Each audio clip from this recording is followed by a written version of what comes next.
नमो तस्स भगवतो अरहतो सम्मा संबुद्धस्स। नमो तस्स भगवतो अरहतो सम्मा संबुद्धस्स। नमो तस्स भगवतो अरहतो सम्मा संबुद्धस्स।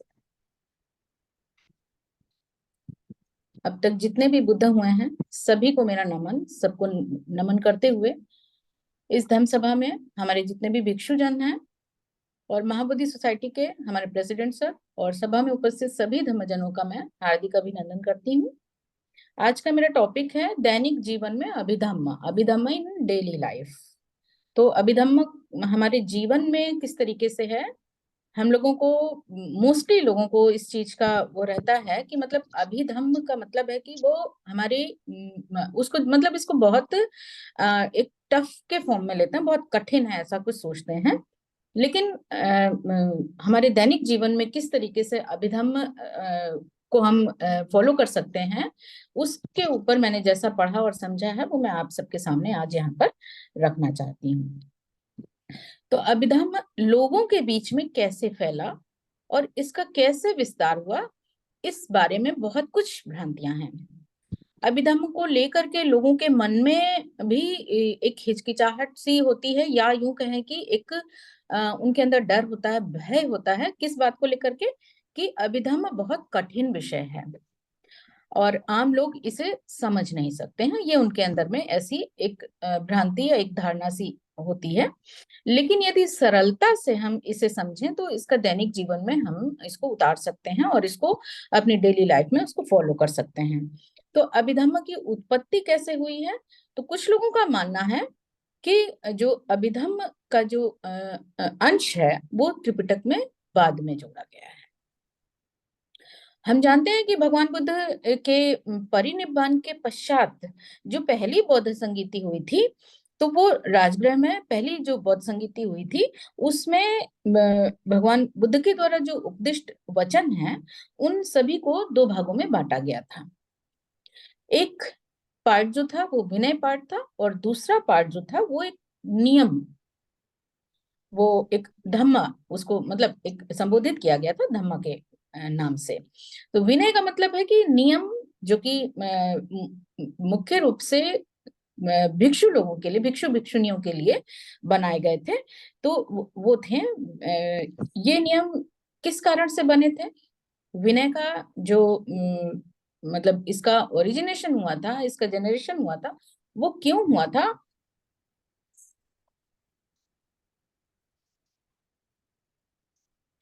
विनय का मतलब कि नियमों की भगवान को नियम क्यों बनाने पड़े थे संघ के लिए, इसके विषय में भी बहुत एक रोचक के फॉर्म में कह लें, या कि आगे चल के कुछ ऐसी बातें उत्पन्न हो गई थी। विनय जो है कि 20 सालों तक विनय की जरूरत ही नहीं पड़ी, नियम की जरूरत ही नहीं पड़ी। ये सबसे महत्वपूर्ण चीज है हमारे धर्म के लिए। क्यों? क्योंकि जब भगवान ने जो पहला अपना वहां पे इसी पतन मगदाव में जो पहला अपना धम्म उपदेश दिया था, वहां पे पंचमग्गी भिक्षुओं को जो पहला दिया था, तो वो उपदेश जब वहां पे दिया था तो वो वहीं से धम्मोपदेश की शुरुआत हुई थी और वहीं से सुत्त पिटक की शुरुआत हुई थी। तो जब भगवान ने जो पहला अपना उपदेश दिया था उस समय पर जो भिक्षु, उसके बाद से जैसे जैसे भगवान धम्मोपदेश करते गए, तो जो भिक्षु लोग थे वो इतने मतलब समर्पित कहें, या फिर उनकी जो एक जो इग्नोरेंस के क्लाउडिंग हो रखी थी वो बहुत ही माइन्यूट सी थी, जो कि बहुत थोड़ी से ही धम्मोपदेश को सुन करके बहुत जल्दी उन्होंने उस चीज को दूर कर लिया और वो अरहतों तक प्राप्त हो गए। तो ये सिलसिला जो है ये 20 साल तक ऐसे ही चलता रहा था। लेकिन 20 साल के पश्चात एक ऐसी घटना हो गई कि एक भिक्षु जो था, वो भिक्षु ने नियमों को पालन नहीं किया। तो उस भिक्षु, जब उसकी बात भगवान तक पहुंची तो फिर भगवान को ये रियलाइज हुआ कि इस तरीके से हो सकता है कि आगे चल के ये समस्या उत्पन्न हो सकती है। तो फिर वहीं से फिर नियमों की शुरुआत स्टार्ट हो गई और धीरे धीरे करके जैसे जैसे समस्या सामने आती जाती थी वैसे वैसे करके नियम भी बनते चले जाते थे। और इस तरीके से भगवान के 45 वर्षों की धम्मोपदेशना के पीरियड में जो भी नियम बनाए गए भिक्षु और भिक्षुणियों को लेकर के, संघ को लेकर के, वो सारे कुछ विनय पिटक में संग्रहित किए गए हैं। लेकिन जो धम्म था वो केवल सुत्त पिटक में ही समाहित था। तो सुत्त पिटक और अभिधम्म पिटक को मिला करके ही उसको धम्म बोला जाता था। पहली धम्म संगीति में विनय पिटक जो है वो भंते उपाली के द्वारा पढ़ा गया था या उपदेशित किया गया था, उसको उसकी चैंटिंग की गई थी। और जो सुत्त पिटक था, और सुत्त पिटक और अभिधम्म पिटक वो जो कॉम्बाइंड में था, वो भंते आनंद के द्वारा पढ़ा गया था। अब यहाँ पर अभिधम्म पिटक जो है वो उसकी उत्पत्ति कैसे होती है, तो इसके विषय में बहुत अच्छी सी एक व्याख्या की गई है कि अभिधम्म पिटक जो है उसकी ये बहुत ही सर्वश्रेष्ठ, मतलब कि बहुत सुपर, जिसको हाईएस्ट कहते हैं, वो सबसे श्रेष्ठ धम्म है। और जो जितने भी बुद्ध होते हैं वो जो उनकी सबसे सुपर देशना होती है, जो सबसे हाईएस्ट उनका धम्म होता है, वो जो धम्म है वो आम पब्लिक को नहीं देते हैं पहले, बल्कि उस पर जो एक तरीके से कहें कि वो जो अधिकार कह लें, या कि मतलब वो डिलीवर करना होता है, वो उनको सबसे पहले अपने माता पिता को डिलीवर करना होता है। तो यहाँ पर भी गौतम बुद्ध के समय में भी यही बात होती है कि जो उनके द्वारा सबसे श्रेष्ठ, सबसे सुपर जो धर्म है, वो उनको अपनी सबसे पहले अपनी माता पिता को देना था। तो भगवान बुद्ध के पास यदि सबसे कोई श्रेष्ठ उपहार, कोई भेंट अगर कुछ है, तो वो है उनका धर्म। और जो सबसे सुपर उनका उपहार या कोई भेंट जो उनका धर्म है, वो किसको देना है? वो उनको अपने माता पिता को देना है।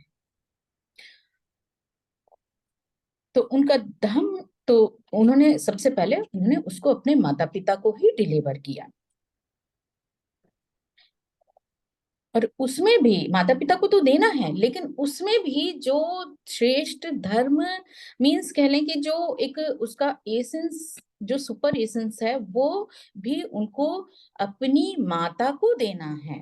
माता जो कि उनको जिसने बुद्ध को जन्म दिया है, और जन्म देने के 7 दिन के उपरांत ही जो इस लोक को त्याग देती हैं। तो ये उनका जो ये सेक्रीफाइस है, बुद्ध को जन्म देने के उपरांत इस लोक को त्याग देना है, मीन्स जो माता बुद्ध को जन्म देती है वो फिर सिर्फ बुद्ध की माता होती है, किसी और की माता नहीं होती है।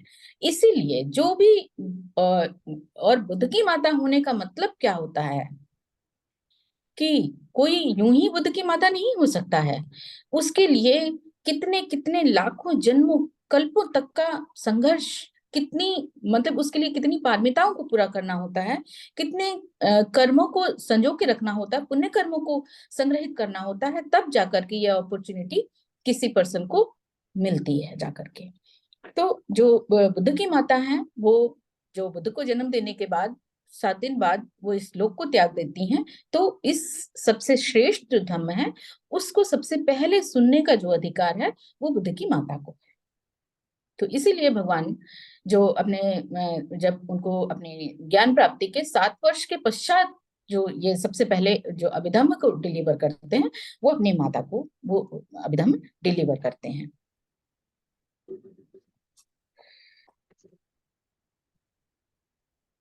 और बुद्ध की माता होने का मतलब होता है कि संसार से, सांसारिक क्रियाओं से दूर हो जाना।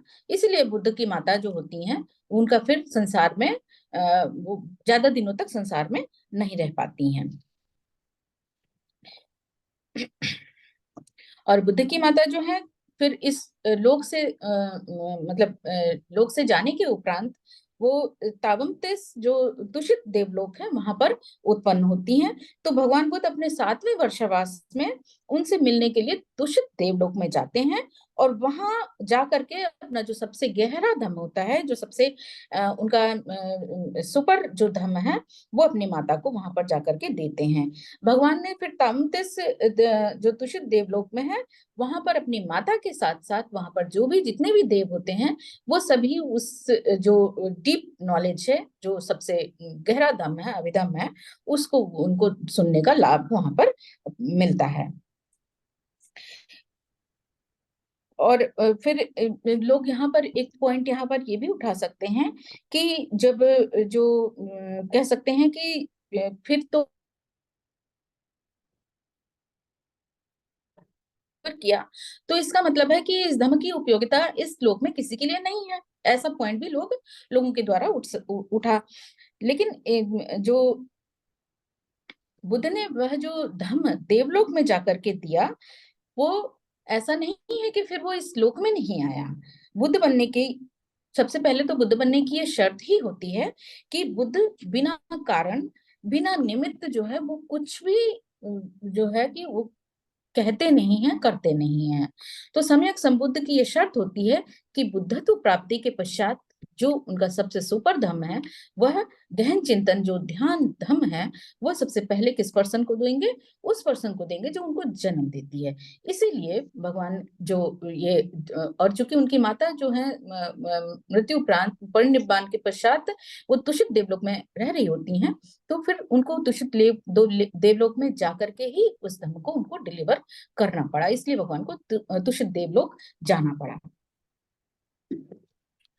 वहां जाकर के उन्होंने अपनी माता को वो धर्म दिया, और माता के साथ वहां पर जितने भी देव आदि प्रेजेंट थे, उन सबों ने भी उसका लाभ लिया।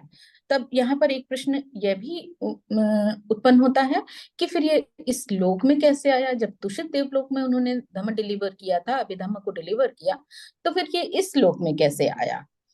तो भगवान अपने जब 7वें वर्षावास में देवलोक जाकर के धन धम देते हैं, तो चूंकि देवलोक का जो सत्य या कहें कि भोजन जो होता है, वो देवों के ही लिए होता है, मनुष्यों के लिए नहीं होता है।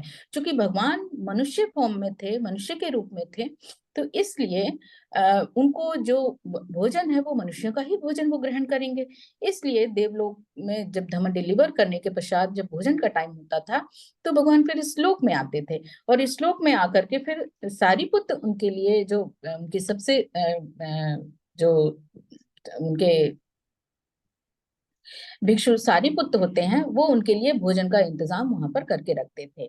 और ये सब कुछ कहाँ पर होता था? भगवान देवलोक से पुनः इस लोक में आते थे, ये संकिसा में होता था। इसीलिए संकिसा को अभिधम्म नगरी के नाम से भी जाना जाता है। तो सारीपुत्र वहां पर भगवान के लिए भोजन की व्यवस्था करके रखते थे। जब भगवान भोजन कर लेते थे, तो सारीपुत्र भगवान से फिर विनय वो करते थे, रिक्वेस्ट करते थे कि भगवान आज आपने जो कुछ भी वहां डिलीवर किया है, वो मुझे भी बताने की कृपा करें। तो भगवान वहां पर जो कुछ भी डिलीवर करते थे, वो बंदे पुत्र को देते थे, और फिर बंदे पुत्र अपने 500 भिक्षुओं को देते थे, और फिर वो भिक्षु आम जन जन तक उसको पहुंचाते थे। तो इस प्रकार से हम अगर देखें, तो पहले देवलोक में डिलीवर हुआ, उसके पश्चात फिर भंते सारीपुत्र को डिलीवर हुआ, और उसके पश्चात भंतेसारी पुत्र के द्वारा अपने 500 भिक्षुओं को डिलीवर हुआ, और फिर आमजन लोगों को हुआ। तो इस प्रकार से जो हमारे पास अभी धर्म आया, ये इसका थर्ड वर्जन है। तो इस प्रकार से तीसरे मतलब एक कहें कि मतलब पहले तुषित देवलोक में डिलीवर हुआ फर्स्ट कड़ी, सेकंड भंतेसारी पुत्र को डिलीवर हुआ, थर्ड फॉर्म में उनके भिक्षुओं को हुआ, देन फिर आमजन को वो वहां से डिलीवर हुआ। तो इस प्रकार से ये हमें एक थर्ड वर्जन के फॉर्म में ये मिला है। इस प्रकार से अभिधम्म की उत्पत्ति हुई, ऐसा माना जाता है। हम जानते हैं कि त्रिपिटक यानी कि सुत्त पिटक, विनय पिटक, इन दोनों का पहले का जो पहली संगीति में सुत्त पिटक और विनय पिटक, सुत्त पिटक, यही दो चीजें थी। उसी में अभिधम्म मतलब सुत्त पिटक से अभिधम्म को अलग नहीं किया गया था। तो विनय पिटक में तो सभी लोग जानते हैं कि भिक्षु भिक्षुणियों के नियम है, और जैसा कि भगवान ने 45 वर्षों में जो कुछ भी उपदेशित किया, उसके पश्चात जो भी समस्याएं आती गई, उन्हीं सबको के लिए नियम बनते गए, और विनय पिटक का निर्माण होता रहा। फिर तो अब यहाँ पर देखिए सुत्त पिटक में बहुत से ऐसे उपदेश भी आते हैं जो कि समय और परिस्थिति के अनुसार भगवान किसी एक चीज को, मतलब उन्होंने किसी को डिलीवर किया है किसी सभा में, तो वहां पर उसका कुछ अर्थ है, और वही चीज उन्होंने किसी दूसरी सभा में डिलीवर किया है तो उसका अर्थ फिर वहां पर कुछ दूसरा है। तो मतलब समय और परिस्थिति के अनुसार सुत्त पिटक में जो उपदेश भगवान के संग्रहित हैं, वो समय और परिस्थिति के अनुसार उनके अर्थ भी कहीं कहीं पर अलग अलग हो गए हैं, और कहीं पर बात को किसी फॉर्म में कहा गया है, कहीं उसी बात को किसी जगह पर दूसरे फॉर्म में कहा गया है। लेकिन अभिधम्म में ऐसा नहीं है। अभिधम्म का मतलब होता है कि मतलब अल्टीमेट, यानी कि जो परम सत्य है वो अभिधम्म में संग्रहित है। और जो सुत्त पिटक में है वो कन्वेंशन, यानी कि जो आम जन मानस को उसकी समय और परिस्थिति के अनुसार जो डिलीवर किया गया वो सारा उसमें संग्रहित है। इसको यहाँ पर हम एक उदाहरण के फॉर्म में भी ले सकते हैं कि मिलन पृष्ठ में एक रथ का उदाहरण दिया गया है, जिसमें वहां पर उन्होंने जो रथ का उदाहरण लिया है, तो जो रथ है उसके सारे पार्ट्स हैं, उन पार्ट्स को मिला करके जो एक आकृति बनी है, उस आकृति को क्या नाम दिया गया है? रथ नाम दिया गया है। लेकिन जब उन्हीं सारे पार्ट्स को हम अलग अलग कर देते हैं, और फिर अगर अलग अलग जो उसके पार्ट्स हैं उनको हम पार्ट्स के नाम कहेंगे, रथ नहीं कहेंगे, तो सबको मिला करके उस जो आकृति बनी उसको रथ कहते हैं। वहीं पर सारे पार्ट्स को अलग अलग करने से वो रथ नहीं रह जाता है, जबकि सभी पार्ट्स तो वही हैं।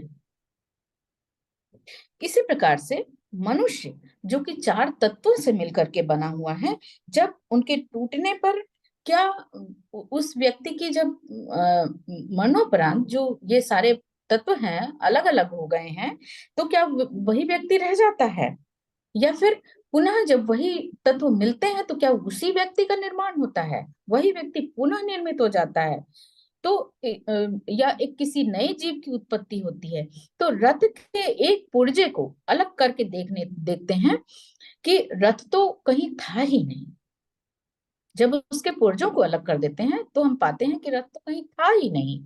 जब सारे पुर्जे मिलते हैं तभी एक जो आकृति निर्मित होती है वो रथ है। इसी प्रकार से जब सुत्त पिटक को पढ़ते हैं तो हम जानते हैं कि मैं हूँ, मेरा है, ये मेरा ये नाम है, ये मैं हूँ, इस तरीके से हम उसमें पाते हैं। लेकिन जब हम अभिधम्म को पढ़ते हैं तो हम पाते हैं कि मैं तो कहीं हूं ही नहीं, मेरा तो कुछ यहाँ पर है ही नहीं। ये जो शरीर है ये पंच स्कंधों का एक कॉम्बिनेशन है। ये तो एक इंस्ट्रूमेंट है जिसको कि चलायमान रखने के लिए हमको भोजन पानी की जरूरत होती है। जैसे गाड़ी को चलने के लिए पेट्रोल की जरूरत होती है, उसी प्रकार से हमारी ये जो बॉडी है, पंच तत्वों का ये जो एक सिस्टम है, ये एक इंस्ट्रूमेंट है, इसको भी चलायमान रखने के लिए हमको भोजन पानी की जरूरत होती है। तो सुत्त पिटक में कहानी पढ़ सकते हैं, घटनाएं सुन सकते हैं, जिनको सुन करके, जिनको पढ़ करके बहुत से लोग जो हैं वो सोतापन तक हो सकते हैं। बुद्ध के पूर्व जन्मों की घटनाओं से लेकर के 45 वर्षों में जो दी गई धम्मदेशनाओं का संकलन है, वो सारा कुछ सुत्त पिटक पे संग्रहित करके रखा गया है। तो इस प्रकार से सुत्त पिटक में कहानी है, कथानक है, लेकिन इनके पीछे का जो निमित्त है, जो हेतु है, वह अभिधम्म पिटक है में है। तो इनके पीछे के हेतु और जो निमित्त है उसको जानने के लिए हमको फिर अभिधम्म में आना पड़ेगा, अभिधम्म को पढ़ना पड़ेगा। अभिधम्म क्या है, ये है क्या चीज? तो सुत्त पिटक में भगवान कहते हैं, स्वयं कहते हैं कि भिक्षुओं को जो कि जंगलों में जाकर के ध्यान साधना करते हैं, उनके लिए अभिधम्म और अभिविनय दोनों को जानना बहुत जरूरी है। अब यहाँ पर जब किसी धम्म के आगे अभी लग जाता है और विनय के आगे अभी लग जाता है, तो अभी का मीन्स होता है सुपर। तो यानी कि जो सुपर विनय है और सुपर धम्म है उसको जानना बहुत जरूरी होता है ऐसे भिक्षुओं को। अभिधम्म यानी कि धम्म का जो सबसे सुपर फॉर्म है वह।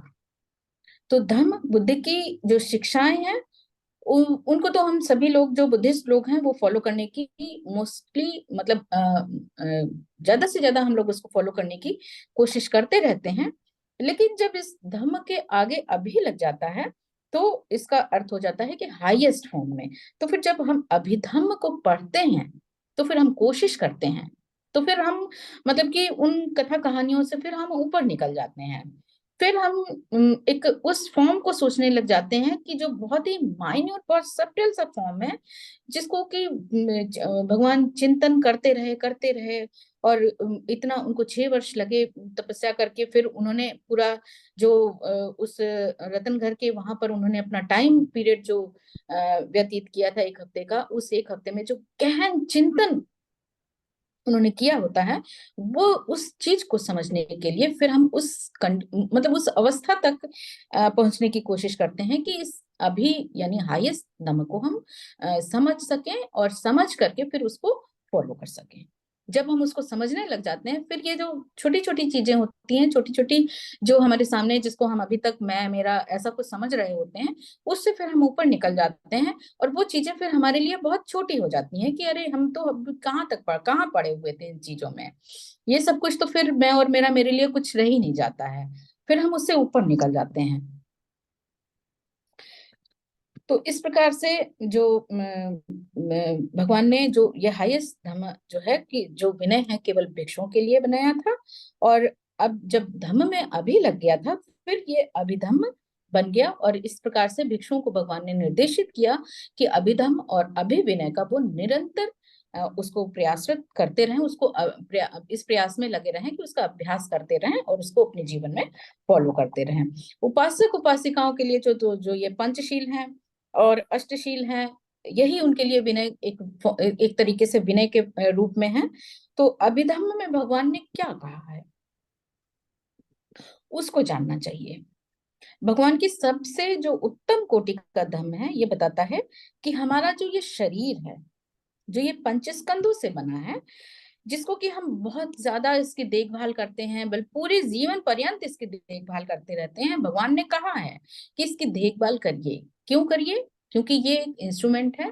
किसी भी इंस्ट्रूमेंट को जब देखभाल नहीं करेंगे तो उसमें जंग लग जाएगी, आयरन का है और किसी और चीज का है तो उसमें होने लग जाएगा। उस क्षरण को कम से कम मतलब उसका क्षरण तो क्योंकि हर चीज अनित्य है तो क्षरण तो होना ही होना है, लेकिन उसको जब थोड़ा बहुत पेंट पॉलिश ऐसा करके रखेंगे और उसकी प्रॉपरली देखभाल करते रहेंगे तो उसका क्षरण धीरे होगा। और जो क्योंकि ये मतलब जो ऑर्गेनिक चीजों से बना हुआ ये इंस्ट्रूमेंट शरीर है, इसकी देखभाल इसलिए भी करनी जरूरी रहती है। भगवान ने कहा कि जिससे कि इसको किसी हर तरीके के रोगों से इसको दूर रखा जाए, यानी जो रोग हैं जल्द अगर लग जाएंगे तो फिर हम शारीरिक और मानसिक दोनों रूपों से प्रभावित हो जाएंगे। तो फिर जब हम शारीरिक और मानसिक रूप से प्रभावित हो जाएंगे, दुख से प्रभावित हो जाएंगे, मतलब शारीरिक दुख से प्रभावित हो जाएंगे, तो फिर हम ना तो धर्म की तरफ हम चिंतन कर पाएंगे, ना तो हम किसी तरीके की सेवा भाव कर पाएंगे। तो इसलिए भगवान ने कहा कि ये जो पंचस्कंधों का हमारा शरीर है, इसकी देखभाल हमेशा करते रहना चाहिए। तो ये जो पंचस्कंधों से बना शरीर है उसके ऊपर जो ये स्किन का आवरण चढ़ा हुआ है, इससे ढका हुआ हमारा शरीर है। जब हम इसके भीतर देखने की कोशिश करते हैं, चिंतन करने की कोशिश करते हैं, तो भगवान ने कहा कि हम पाते हैं कि इसके भीतर रक्त, मल, मूत्र, लसिका, तरल पदार्थों से भरा हुआ ये जो हमारा शरीर है, जिसे कि कोई भी अंदर की चीजों को देखना नहीं चाहता है, उसको पसंद ही नहीं करता अंदर की चीजों को। जब और ये जो तरल पदार्थों से भरा हुआ जो ये शरीर है उसको केवल हम बाह्य आवरण, उसका बाह्य आवरण कैसा दिख रहा है, किसी का शरीर गोरा है, किसी का काला है, कुछ बहुत सुंदर है, कुछ कुरूप है, कुछ मध्यम है। तो इस वो जो आवरण, बाह्य आवरण है, वो इन आंखों से जब हम देखते हैं तो उसकी जो हम अपने भीतर छवि बनाते हैं, वो छवि भी हर किसी के लिए अलग अलग होती है। तो भगवान ने फिर इसको बहुत मतलब कि फिर वो बहुत गहराई में चला जाता है वो चीज, कि जो हम बाहर से देख रहे होते हैं इस शरीर को, उसी में मन आनंदित होता रहता है। और आंखें जो कि हमारे इस शरीर का ही एक अंग है, एक इंस्ट्रूमेंट है जो देखने का काम करती हैं, उसके पश्चात फिर मन की क्रिया चालू होती है। यानी कि आंखों ने जब इस शरीर को देखा, उसके पश्चात वो जो एक इमेज बनी, वो कहाँ पे बनी, वो जाकर के हमारे मन मस्तिष्क में बनी जाकर के, और फिर उसको देखते हुए मन जो है उसकी काट छाट करता है, उसको मतलब कि पूरी तरीके से उसका इंस्पेक्शन करता है और उसका ऑपरेशन करता है। यदि मन को, चित्त को, वो चीज, वह रूप, रूप कैसा भी हो, रूप सजीव हो सकता है, निर्जीव हो सकता है, यदि वह रूप इन आंखों को से जो देखा, मन को, चित्त को वो प्रिय लगा, तो वो उसे बार बार देखने की कोशिश करता है। लेकिन यदि वह अप्रिय लगा तो फिर उसको कतई देखना पसंद नहीं करता है। उसको नहीं चाहेगा कि वो दोबारा उसके सामने आए या वो उसको फिर दोबारा से देखे। तो अब यहाँ पर ये सब कुछ किस पे निर्भर करता है, ये सब चीजें जो है चित्त पर निर्भर करती हैं। और ये चित्त जो है प्रत्येक पर्सन का, हर किसी का अलग अलग होता है। यहाँ पर हम जितने भी लोग यहाँ पर बैठे हुए हैं इस धर्म सभा में, हम सभी लोग यहाँ बैठे हुए हैं, लेकिन हमारे चित्त, जरूरी नहीं है कि हमारा जो चित्त है, मन है, मस्तिष्क है, सब कुछ यहाँ पर पॉइंटेड है, मतलब एक ही बात पर हम लोग एक ही बात को सुन रहे हैं, समझ रहे हैं, यहाँ पर बैठे हैं, लेकिन हो सकता है हमारा मन कहीं और भी लगा हो। मैं डिलीवर कर रही हूँ, बात कर रही हूँ, बोल रही हूँ आप इस यहाँ पर, तो जरूरी नहीं है कि जिस क्षण मैं इस सेंटेंस को देख रही हूँ, उस क्षण मेरा मन जो है, मेरा चित्त है, इसी इसी लाइन को देख रहा होगा। उसी सेकंड में हो सकता है मेरा मन चित्त किसी और बात को भी सोच सकता है, किसी और बात पे भी जा सकता है। तो ये निर्भर करता है किस चीज पर, चित्त पर। और चित्त जो है पर्सन टू पर्सन वेरी करता है। एक ही चीज किसी पर्सन को अच्छी लग सकती है, लेकिन वही चीज किसी दूसरे पर्सन को, वो किस रूप में देख रहा है, किस तरीके से देख रहा है, उसके चित्त ने उस चीज को किस तरीके से उसका ऑपरेशन किया होता है, और उसको ऑपरेट करने के पश्चात, इंस्पेक्शन करने के पश्चात उस चीज की उसने कैसी इमेज बनाई है, निर्भर इस पर करता है। तभी वो उस चीज को लाइक करेगा कि डिसलाइक करेगा, ये इस बात पर निर्भर करता है। तो एक पर्सन जो है यहाँ पर, हो सक कुछ लोगों को बहुत साफ सफाई पसंद होती है।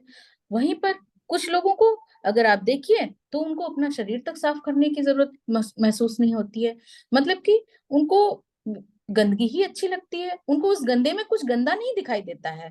क्या चीज गंदी है, क्या चीज अच्छी है, ये इस बात पर निर्भर नहीं करता है कि हमारे सामने क्या है। ये इस बात पर निर्भर करता है कि हमारा चित्त उस चीज को कैसे ले रहा है, किसी साफ चीज को वो किस तरीके से ले रहा है। कोई बात है, उस बात में किसी पर्सन को बुराई नजर आ सकती है, और किसी पर्सन को उस बात में अच्छाई नजर आ सकती है। इसका एक सिंपल सा एग्जांपल हम ले सकते हैं कि कोई कुछ लोगों को जो मतलब कि कुछ ड्रिंक की आदत होती है, कुछ लोगों को है कि जो मतलब कि स्मोकिंग करने की, या किसी तरीके की जिसको समाज ने गलत चीजों के लिस्टिंग में कर रखा है उसको, मतलब उस चीजों को करने में कुछ लोगों को बिल्कुल भी गलत नहीं लगता है, क्योंकि उनका चित्त इस चीज को नहीं मानता कि मैं जो कर रहा हूं ये कुछ गलत भी है।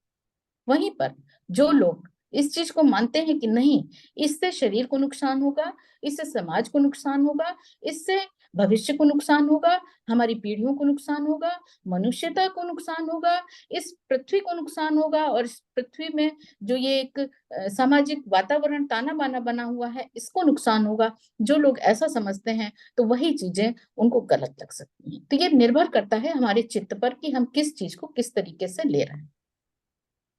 इसी चीज को भगवान ने अभिधम्म में बताया हुआ है।